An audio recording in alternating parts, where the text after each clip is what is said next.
I'm Juliet Zampini, and I am an associate professor in criminology and social policy at the University of Greenwich in London.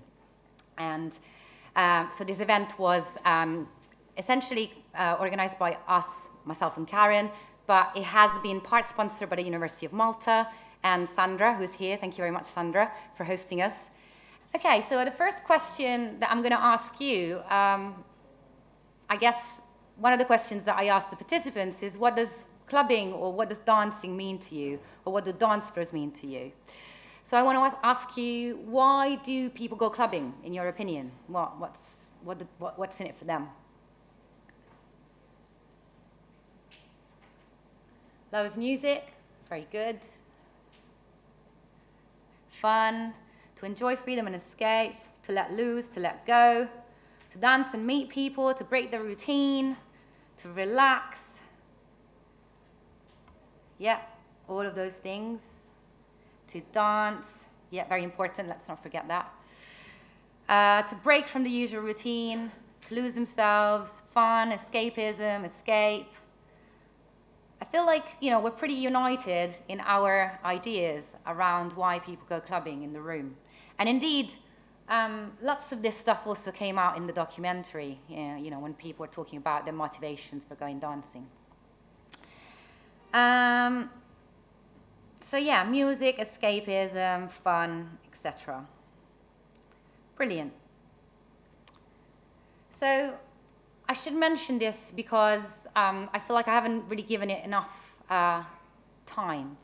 I want to talk a little bit about the methodology for this project. Hopefully people are familiar with methods. If you're not, then apologize if I'm going to use terminology that you're not familiar with, and just kind of like ask me later. But so the project started as a participatory action research project because I wanted for people to have a real stake in the project. I wanted for people to feel like not only were they participants, but they were active voices, and that their voices would be represented directly rather than mediated through me, the researcher, and interpreted and sort of written, okay? So that's why I use film. And the project wasn't just a film, it was also workshops, it was also other stuff that was going on that was trying to get people more involved. And I guess have a kind of political outcome, whether it be around thinking about drug policy or thinking about safer spaces, thinking about welfare and harm reduction, and so on and so forth. So the kind of action part of the research is about thinking, okay, so what? So what are we going to do with this knowledge? Are we just going to sit and write academic articles? Partly, but not wholly. But as I said before, in the Malta context, I couldn't quite do the same, although I'm trying to do the same, but maybe not in the same way. So of course, there's no film, there's no kind of participants talking directly about their experiences, their voices remain anonymous. However, this is the action, right here. So this is what we're trying to do in terms of the action part. It's about trying to promote a welfare-oriented approach, a public health-oriented approach, and accept the fact that drug taking and alcohol drinking is a reality in these spaces and beyond, and therefore we should engage people and essentially meet them where they're at. That's what a harm reduction motto. And start having conversations with them about their experiences and try not to judge them as much as possible. And come from a place of empathy, but also a place of knowledge. And support them through evidence-informed or evidence-based information. So, in terms of the overall People in Dancefloors project, so far there have been 40 participants across 3 sites, the UK, Malta, and Brazil. I'm not going to talk about the Brazil data, though it's very interesting. But in the Maltese context, we had 15 participants, 5 female participants, 10 male participants, and the age group really varied between late 20s and early 50s. However, the majority of people were in their 30s. So of course, the age is very important here in terms of the narratives and experiences and how people are reflecting on their experiences as well. So what did participants to the Malta project say? So one person said that for them, Liquid, a club in Malta, is home. So there is very much this kind of sense of familiarity or a domesticity associated with the club environment, this kind of sense of belonging that comes through in the narratives of participants. Another person said, I think there's this kind of vibe, connection on another level. I mean, you cannot see it, you can feel it. And it felt like a big family. So once again, a reference to family, the familiar, a reference to kind of connection on a different level than the kind of connection that you might experience in other places, as well as this kind of feeling or emotions-based experience. So it's not about so much seeing it or maybe thinking it, but it's about feeling it, it's about embodiment. Another person said it was like the focal point of my life, so referring to perhaps when they were younger. And so thinking about how important this particular place was in their life. A focal point, somewhere that people would return to regularly. So something that is pretty formative, right? It's pretty important in people's experience.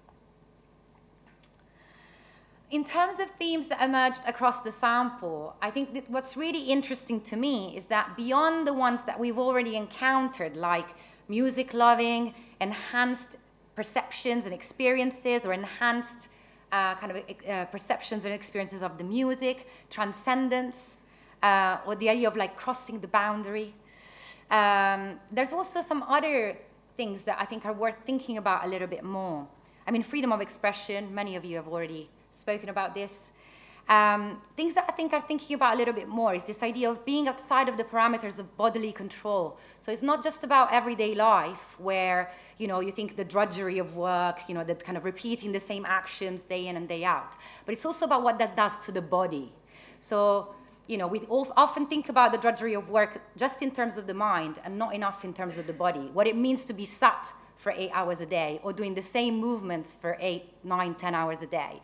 And that necessity to be able to move differently, effectively, which Dancefloors provide to people, can be quite therapeutic, or at least people experience it as therapeutic.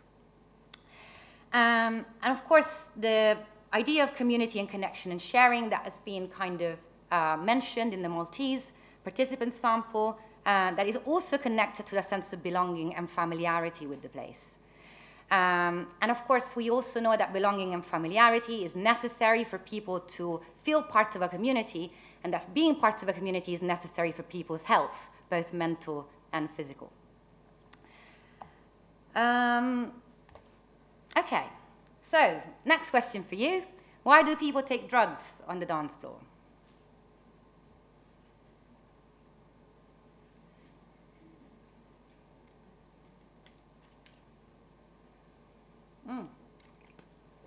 That's a good one, to keep going.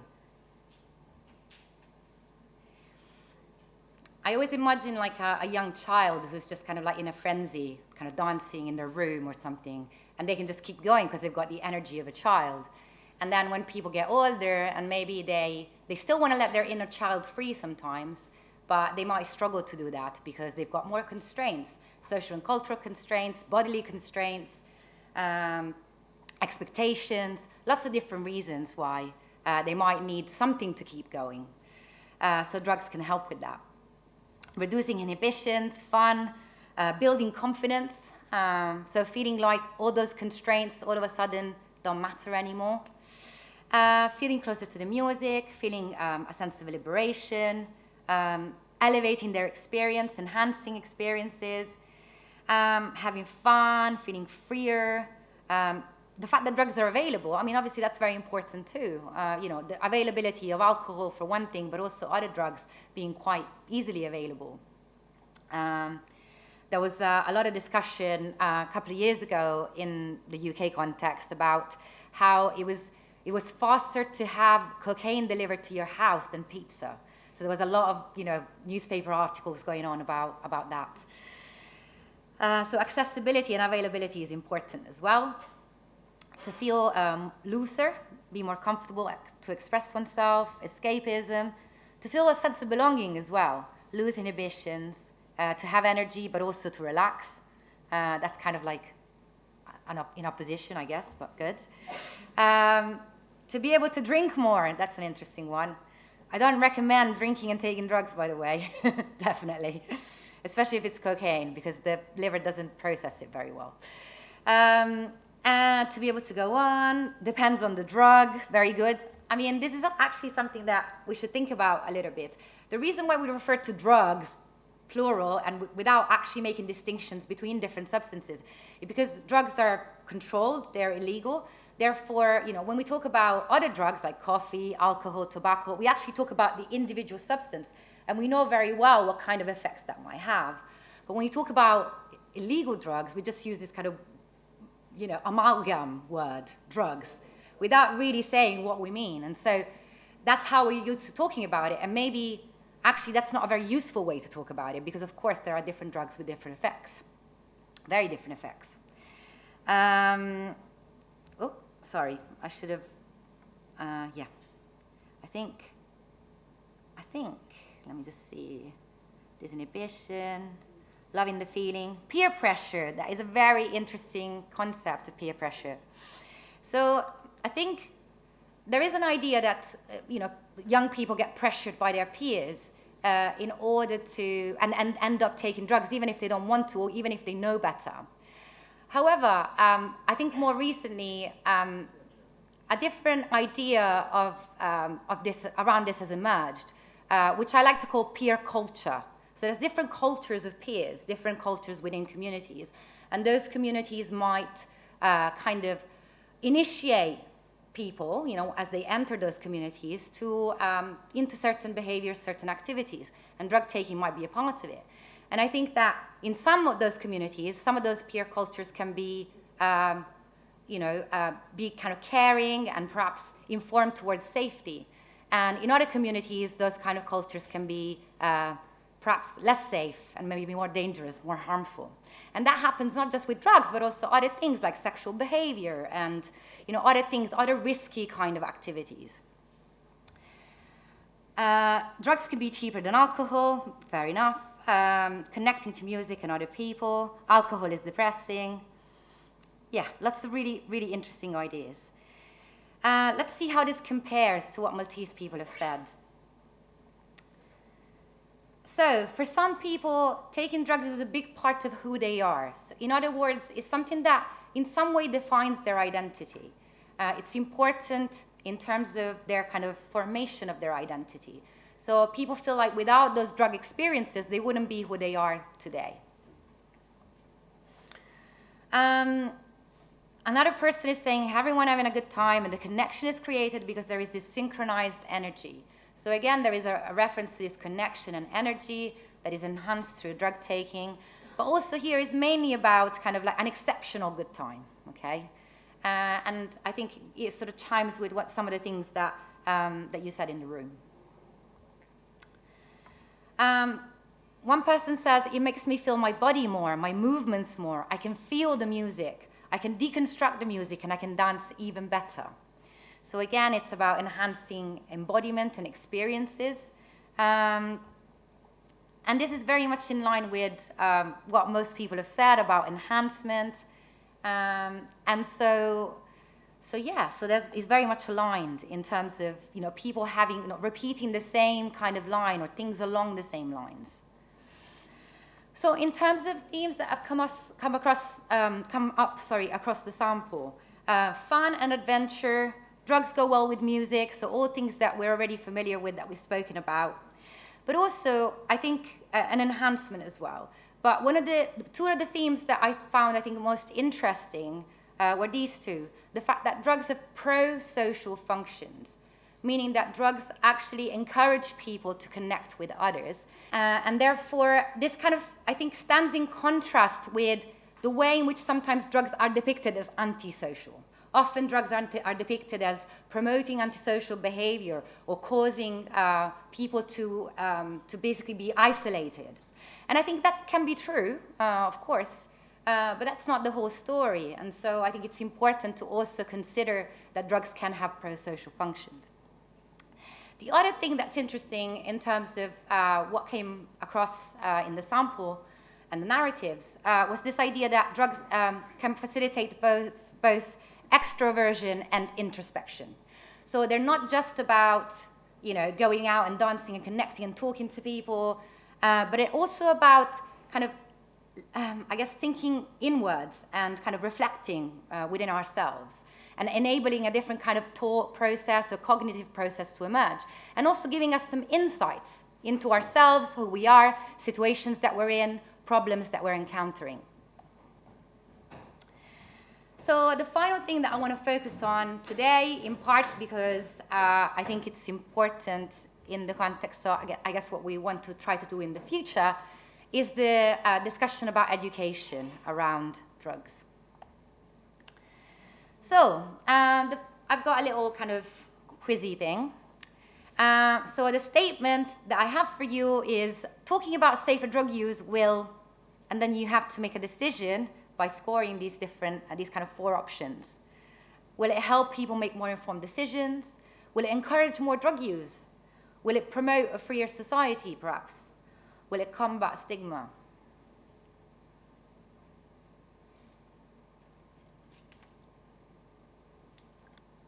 I think all of these are very valid concerns, and I think that, perhaps, all of those things might be true at the same time.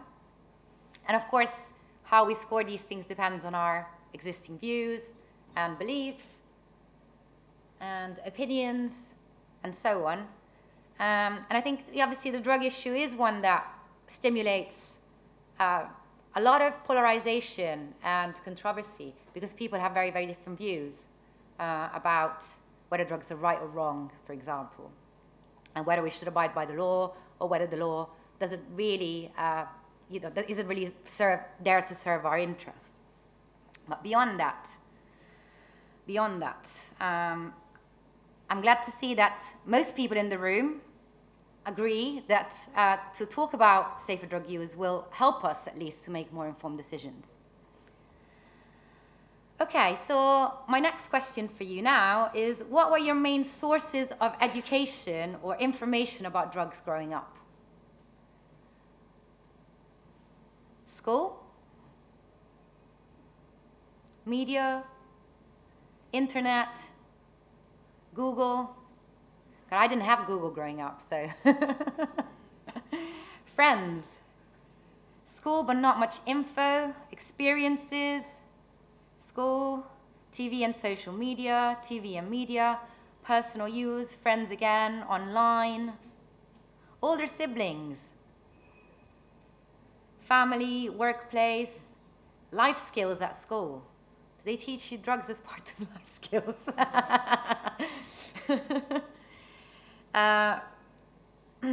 Puppets at school. Okay, that's interesting. Maybe there's a puppet show about drugs. Interesting.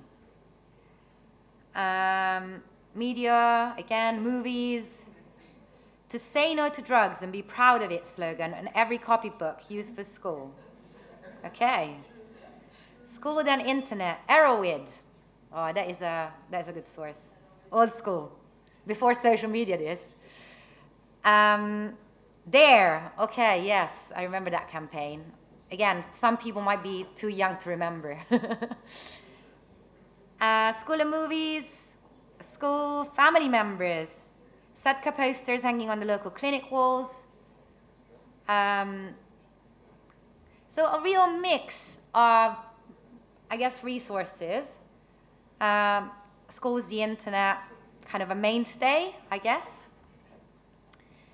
So again, remembering that our kind of sample was mostly in the kind of 30 to 40 age bracket, this is what people have said. I feel like I've been told nothing other than the negative impact of drugs. It should be, not on drugs. So very much kind of, I haven't really been taught about drugs other than the negative side of it. So we grow up, we're told that drugs are wrong, do not do them. Drug education was non-existent, is non-existent still, apparently.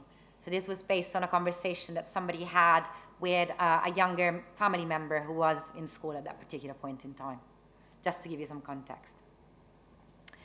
So again, there is a kind of sense of, I guess, widespread negativity about, the kind of drug education that is available, the fact that it maybe focuses mainly on the negative effects of drugs. So yeah, I think something to think about. So, final thing about the future of Dancefloors in Malta, or what we hope is a more harm reduction involved future. My final question for you is, what types of harm reduction interventions would you like to see at clubs and festivals in Malta? So yeah, water's topping the charts.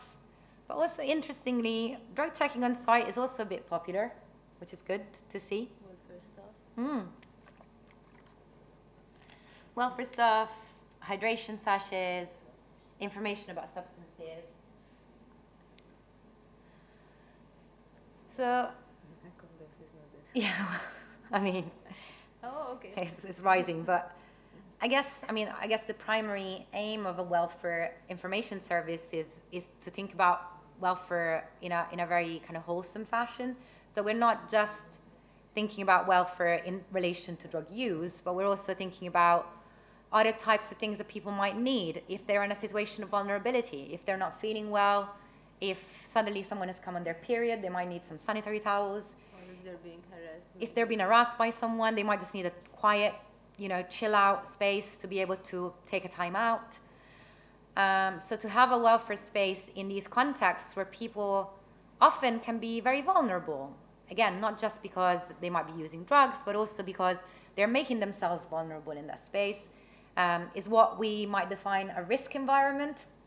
So an environment where people are more subject to different kinds of risks. And all of those things together shape up to make people particularly vulnerable in those spaces. So we think it's important to have a kind of welfare-oriented approach. And I'm glad that most people in the room agree with some of the things that we might propose for the Maltese context. Of course, we know that these are desires or wishes rather than immediate realities. But hopefully the idea is that we can all work together towards making nightlife and festivals safer for everyone. So yeah, so I think that this is the question that we invite everyone in the room to think about and to kind of engage with in here, outside, in the future. And to also have a look at. Yes, yeah. Please have a look at our table. There's also a research, a briefing, which is accessible on the website if you are interested in reading more about the findings from the Malta project. And there will be some academic articles coming out after review, when the review process ends soon. That will also be uploaded to the website. Thank you so much, everyone. I feel like we've run out of time, but we will be outside. There will be some food. There will be some refreshments. So please stay and chat with us informally. And I want to thank you all again for joining us today. I hope you found this discussion interesting, maybe a bit controversial at times. But that is the beauty of knowledge, I guess, and research. And that is why we hope to continue sharing this study and also our work when it comes to promoting safer environments, not just festivals. Thank you very much.